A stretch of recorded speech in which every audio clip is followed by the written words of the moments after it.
Hey everyone, and welcome to another deep dive. This time, we're going to be talking all about breeding Malawi Peacock Cichlids. Awesome. We've got this really in-depth guide here Oh, that we're yeah. going to be taking apart, Yeah. and I'm super excited. I love these fish. Me too. They are just so vibrant, so many different varieties. Yeah. Um, and I feel like the breeding process is particularly interesting. Even if someone isn't going to breed them themselves, Yeah. I think understanding that whole life cycle just gives you like this whole new level of appreciation Absolutely. for what these fish are all about. Yeah, you really understand their needs better as a fish keeper too, if you understand what it takes to bring them up from fry. Totally. So speaking of that life cycle, I know these fish are from Lake Malawi, that's in their name, Right. but like what about their natural habitat is so important? Why is it so important that we try to recreate that in our tanks if we're going to breed them? Lake Malawi is kind of a stable paradise for fish. Oh, interesting. They really thrive in that stable environment. The water is really clear, hard, and alkaline, and the temperature is consistently warm. Okay, So those are all things that we're going to need to be mimicking in our tanks. got it. So we're like creating a little microcosm of Lake Malawi. Right. But what about their behavior? Like what do we need to know about them? I've heard that the males can be kind of like territorial. Yes, especially during breeding time. Okay. They get very territorial. They're polygamous, so we need to set up our tanks to kind of reflect that as well. So we're going to need to factor that in. Right. Interesting. Okay, so let's say someone's like, all right, I want to breed these fish. What are some of the like first things that they need to be thinking about? Well, they need to pick the right fish. Oh. Not just any fish will do. We want healthy, active fish, right? Bright eyes, intact fins, vibrant colors. You really don't want to skimp on this part because Yeah. you want the offspring to have those good genes. We're looking for like the best of the best. Yeah. Okay, so it's not just about picking like the prettiest one. It's about all those other factors too. Exactly. That makes a lot of sense. And even if you're not breeding, if you're going to the store to buy fish, Right. you want to look for those things too. Yeah, you want a healthy fish. Right. Okay, so we've got our healthy breeding stock. Now let's talk about like the tank setup. Hmm. What do we need to know about how to set up a tank to encourage these fish to breed? Space is really important. Okay. We need to give them enough space to establish their territories. Right. So at least a 55-gallon tank to start. Wow.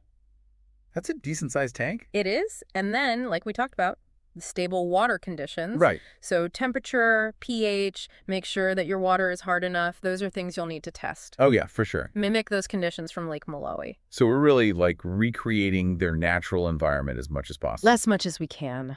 Now, what about like the rainy season?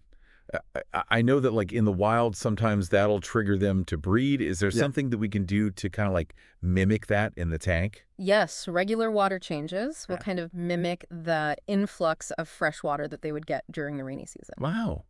That's so interesting that that would like trigger them. Yeah, it kind of resets things for them. Oh, wow. That's fascinating. Yeah. So we've talked about the fish themselves. Yeah. We've talked about the tank. Now I'm thinking about food. Can we just give them like regular fish flakes? No. Yeah. You want to step up your game Right. if you want them to breed. Think about it. We're talking about Right. romance. We Yeah. want to get them in the mood, right? Okay. We want to bring out their best colors. Okay. So we're going to give them live and frozen foods. Okay. And those are really key. So what are some examples? Like what kinds of things are we talking about? Brine shrimp are great. Oh, yeah. They're a good source of energy.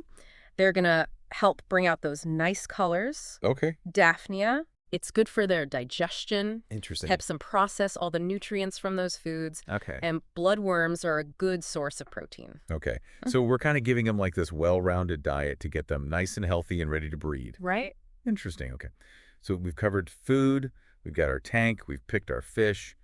What else do we need to do to make sure that they're in that breeding mood? We need to create the right environment for them. So Okay. a stable lighting schedule. Okay. And we need to reduce stress. Okay. So make sure that their tank mates are compatible. Right. Right. Avoid sudden changes. So like sudden movements near the tank or like temperature changes or anything like that. Right. Any kind of shock to the system. We want them to feel safe and comfortable. Right. Okay. Yeah. So it's all about like creating this really nice, stable, healthy environment. Right. Okay. So we've done all that. Yeah. How do we know when the fish are ready to breed? Like, what are some telltale signs that things are moving in the right direction? You'll see the colors of the males intensifying. Okay. They'll get a little bit more aggressive, maybe. You might see the females get a little bit plumper because they have eggs developing. Oh, interesting. So we're looking for like physical changes Right. as well as behavioral changes. Exactly. Okay, so let's say we're at that point. Now the magic's about to happen. What does that look like? Like, how does the actual breeding process go down in the tank? It's a really interesting spectacle. Okay. The male will do this little dance. Oh, I've heard about this. Yeah, they'll show off for the females. Yeah. He'll swim in tight circles. He'll shake his body. He'll flare his fins. He's really trying to get her attention. Oh my gosh, so he's like putting on a show. Putting on a show. Okay, and what does the female do? Does she like, I don't know, clap her little fins? She'll follow him to his spawning site Okay. if she's impressed. Okay. And she'll lay her eggs and he'll fertilize them. Okay, and then what? Like, do they just leave the eggs there? No, this is the really cool part. She'll pick up those eggs in her mouth. Wait, what? Yeah. She carries them in her mouth. Yeah, she's called a mouth brooder. Oh my goodness. So she incubates those eggs in her mouth, and she'll even keep the fry in there for a little while. Wow. That's wild. Okay, this is why I love these fish. I mean, how does that even work? Like, how do the eggs even get fertilized if she's picking them up immediately? So the males have these spots on their anal fin that look just like eggs. What? And the female, when she's picking up her eggs, will try to pick up those spots as well. Oh my gosh. And that's when the male will release his sperm and fertilize the eggs. Wow. Nature's so amazing. That's incredible. It is. That's so cool. So she's swimming around with these eggs in her mouth. How long does that last? 21 to 28 days. Wow. Okay, so that's like a real commitment. It is. So what's life like for her during that time? She'll be less active. She won't be eating as much. She really needs a peaceful environment during this time. Yeah, I can imagine. We need to be super respectful and give her her space. Right. Very important. And then after those 21 to 28 days, what happens? Do the little baby fish just like pop out of her mouth? Yeah, pretty much. Oh my God. Usually at night Okay. or in a really secluded spot. So like sneaky. Yeah. Okay, so we've got these little baby fish swimming around. Right. Are they safe? They are very vulnerable. Okay. So if you want them to survive, you're going to need to set up a special tank just for the fry. Got it. So we're going to need to be prepared for that in advance. Exactly. This is fascinating. I'm learning so much. It's a lot to take in. It is. We've covered so much ground already. We have, and there's still so much more to learn. Yes, there is. About Malawi Peacock Cichlids. I can't wait to keep talking about them. Me neither. Welcome back. So we left off talking about these little fries swimming around, Right. needing their own tank. Yeah. So let's talk about setting up that fry tank. Yeah, so first of all, you're going to want to match the water parameters as closely as you can To the main tank. to the main tank. So you're going to want to test that water Right. and try and get the fry tank as close as possible to that. Got it. So no big shocks to their system. Exactly. What size tank are we talking about? 10 to 20 gallons should be good to start. Okay. And you're going to want to think about filtration. Okay. You don't want anything that's going to suck those little fry up. Oh, yeah. They're so tiny. They're so tiny. What kind of filtration would you recommend? A sponge filter is always a good choice. Okay. Or a hang-on back filter, but make sure you cover that intake tube with a sponge pre-filter. So nothing gets sucked in. Exactly. Okay, good tips. Mm-hmm. So we've got our tank, we've got our filtration. Now, how do we feed these little guys? I mean, they're so small, they can't be eating like the adult food yet. Right. So when they're first born, they're going to need infusoria.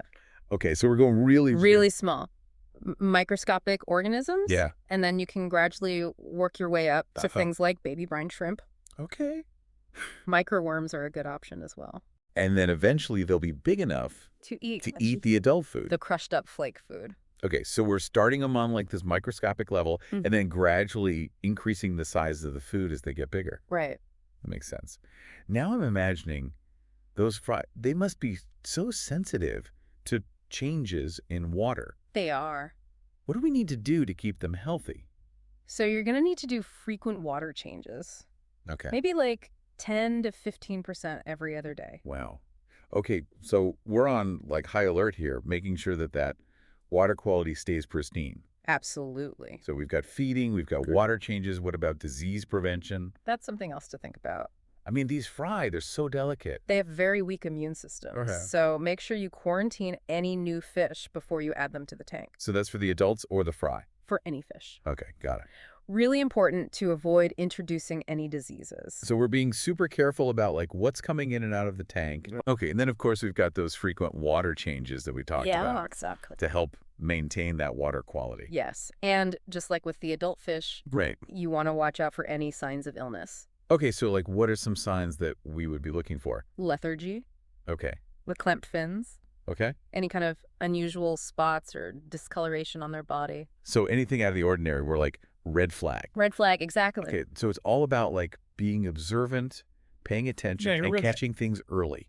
Early intervention is key. Okay, so our fries are growing up. Yeah. They're getting bigger. Yes. At what point can we introduce them back to the main tank? They need to be big enough Okay, that they won't get eaten. right. So it's kind of like a judgment call. It is at least 1 to 1.5 inches long. Okay, that's a good guideline. Yeah. And even then, You want to watch them carefully? right, we don't want them to be like a little snack.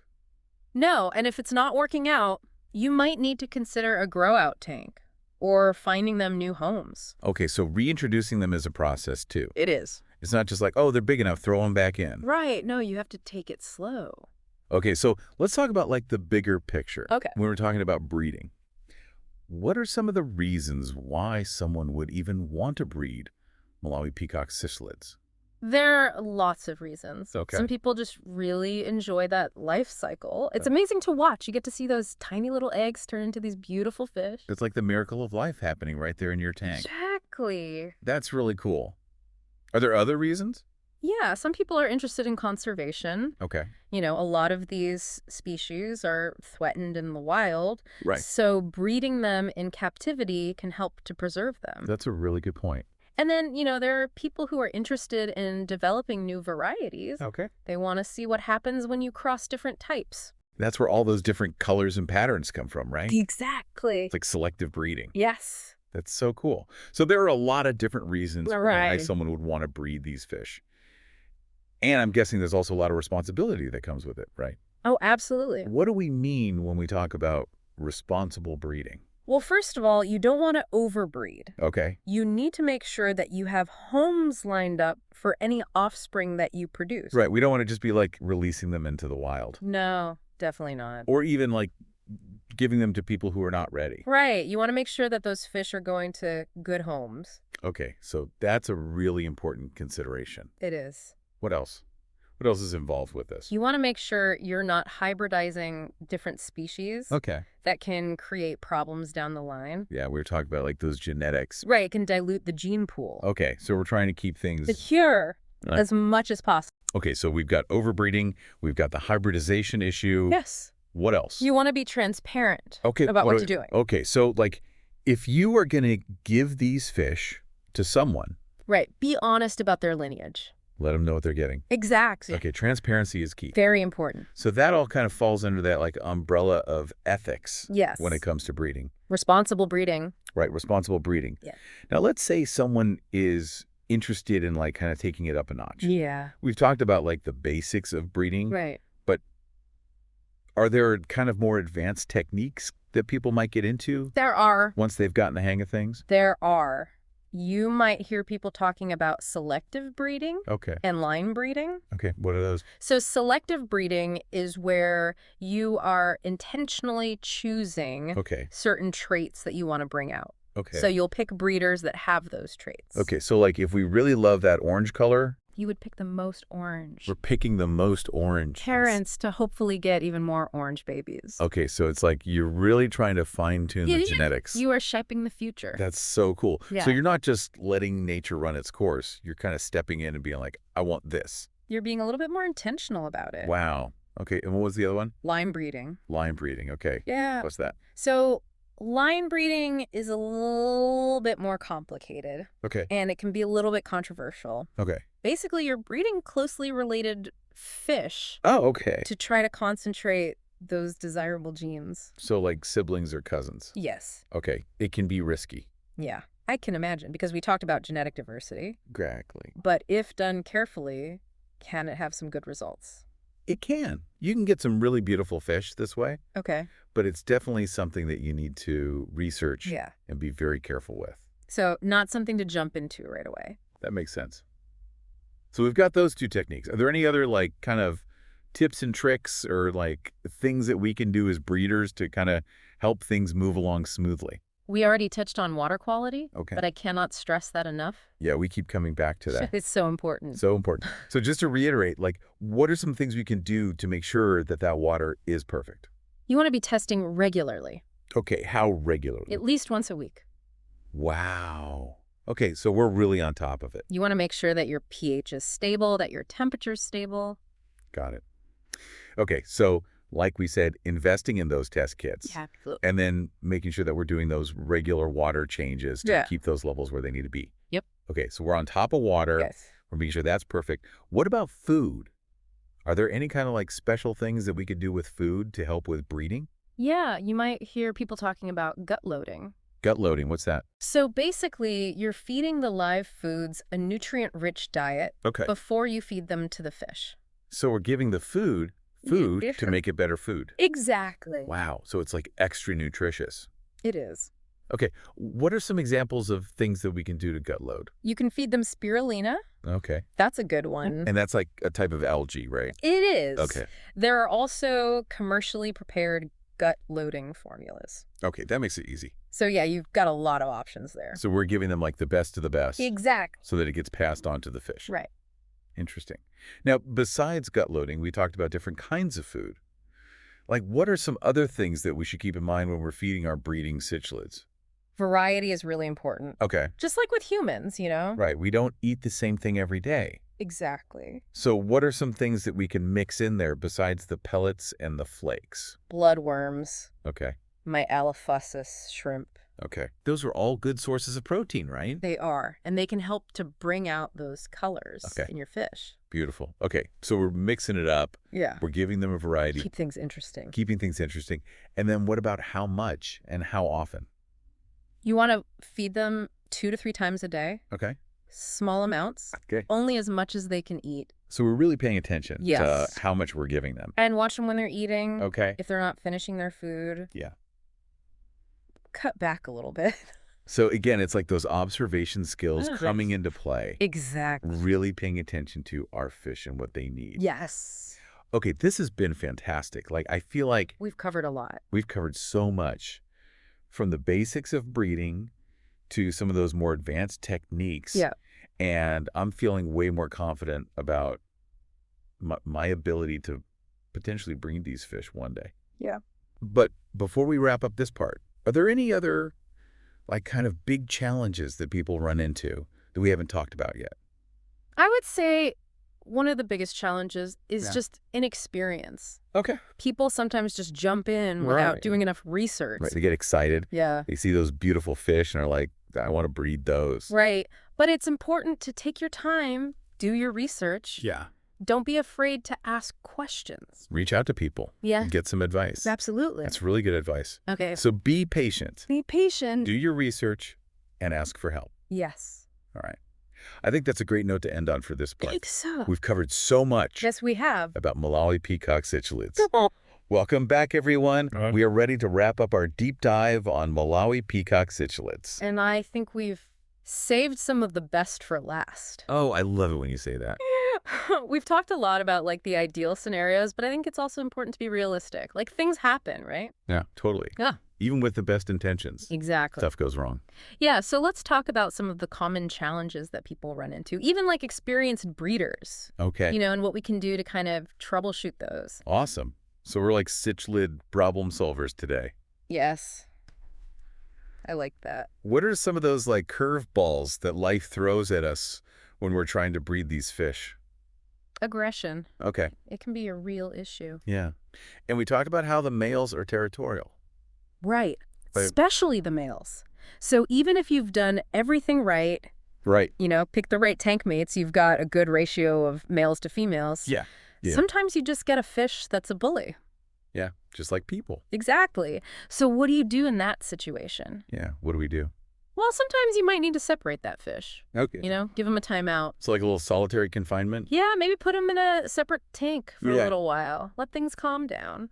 See if they chill out a little bit. Exactly. And then you can try reintroducing them. Right? But if it's just not working out, Yeah. you might need to rehome that fish. Okay, so sometimes it's just like a personality clash, It is. and there's not much you could do. Right. Okay, so aggression's one challenge. Okay. What else? What else do people run into? Fry survival rates. Oh, yeah. We talked about that being a concern. Especially for new breeders. Yeah, because those little guys are so vulnerable. They are. So even if you have a separate fry tank set up, Right. sometimes you'll still have some losses. Yeah, so it's not a guaranteed thing. No. Okay, so besides the fry tank, what are some other things that we can do to make sure that as many of those fry as possible survive? Well, we've talked about feeding, Okay, making sure they're getting enough to eat, right. frequent feeding. Yeah, and all that good nutritious food, Okay. starting with that infusoria and then gradually working our way up. Exactly. And then water quality? Water quality, it always comes back to the water. It does. So make sure that you're doing those frequent water changes like we talked about in the last part. And is there anything specific about the water changes for fry? I would say just make sure that the temperature of the new water is as close to the temperature of the tank water as possible. Got it. So no sudden shifts in temperature. Right. You don't want to shock those little guys. Okay, good tip. So we're being extra careful with the water. Yes. Okay, so we've got feeding, we've got water. What about disease? Is that concerned with fry? It can be. Oh, They have very weak immune systems. Right. So they are susceptible to a lot of different diseases. We need to be extra vigilant. Yes. So watch out for any signs of illness. Like the things we talked about before. Yes, like lethargy, Right. clamped fins, Yeah. any kind of unusual spots or discoloration. So we're on high alert fish doctor mode. Exactly. What about preventing disease in the first place? Quarantine, quarantine, quarantine. I'm sensing a theme here. It's so important. So again, any new fish coming into the tank, Right. we are quarantining them, making sure that they are healthy Absolutely. before we introduce them to our established community. Yes, and keep in mind that Yeah. sometimes even healthy fish Okay. can carry diseases. Oh, wow. So it's not always obvious. No, it's not. Okay, so quarantine is like non-negotiable. It should be. Got it. And again, water quality plays a big role in disease prevention. So those frequent water changes, Yes. keeping everything nice and clean. Exactly. Okay, so we've covered aggression, fry survival, disease. Mm-hmm. Are there any other like common challenges that people might come across? Yeah, sometimes, even if you're doing everything right, Okay. your fish just won't breed. Oh, interesting. Okay, so we've got the perfect setup. Right. We've got healthy fish. Yeah. And they're just not interested. Exactly. What could be going on there? Well, it could be a number of things. Right. Could be that they're not mature enough. Okay, so they're not quite ready yet. Right. They need to be a certain age. Got it. It could be that the water parameters aren't quite right. Even if they seem right. Even if they're in the acceptable range, they might not be ideal for that particular species. Oh, interesting. Okay. So sometimes you might need to experiment a little bit with those parameters. Tweak things here and there. And then sometimes it's just stress. Stress. If the fish are stressed, they're not going to breed. So we're back to that calm, Right. stable environment. Yes. Okay, so it's kind of like a process of elimination. It is. If we run into this problem, we need to kind of figure out what the culprit is. Exactly. And don't be afraid to ask for help. Yeah. We talked about reaching out to people who know. Yes. There are a lot of resources available online, local fish clubs. Awesome. So we've got this whole community to support us. You do?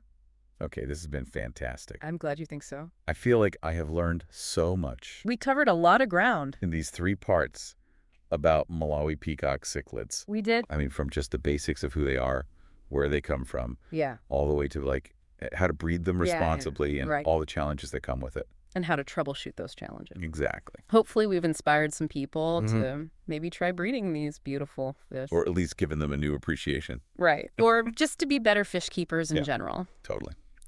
So on that note, I think it's time for us to wrap up this deep dive. Okay. Thank you so much for sharing your expertise with us. My pleasure. It's been fun. And to everyone listening, thanks for joining us. We'll see you on our next deep dive.